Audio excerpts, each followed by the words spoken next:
In today's video, I'm going to teach you how to create form newsletter with Mautic tutorial. By the end, you'll have a clean campaign-ready newsletter sign-up form in Mautic, set up with the right fields and a clear success action. First, open the Mautic login page and sign in with your account. Once you're on the dashboard, look for the Components menu and open it, then choose Forms. This is where all your form work lives. Click the New button to create a fresh form. When Mautic asks for the form type, choose Campaign Form.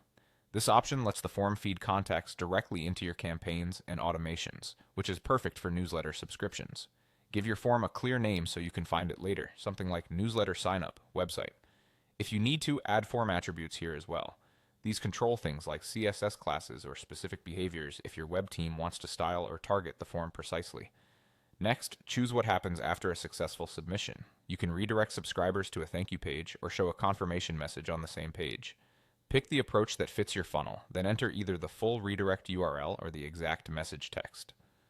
A short, friendly confirmation message works well, but a dedicated thank you page is great for tracking and next steps. Add a brief description so teammates know the form's purpose and where it will be embedded.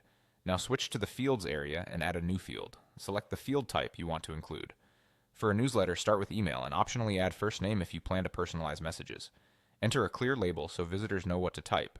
Then configure the field details, map it to the corresponding contact field in Mautic, set validation rules like making email required, and adjust any attributes or behavior settings you need, such as placeholders or default values. When you're happy with the configuration, click Add to insert the field into the form. On the right-hand side of the form builder, you can fine-tune availability and publication settings. Set whether the form is published, define start and end dates if you want it to be available only during a campaign window, and confirm any category or organizational options your team uses. Finally, click Save and Close. Mautic will store the form and take you back to your forms list. From here, you can return later to tweak fields or adjust the submit action. That's it. Your newsletter form is created and ready to be connected to your campaigns.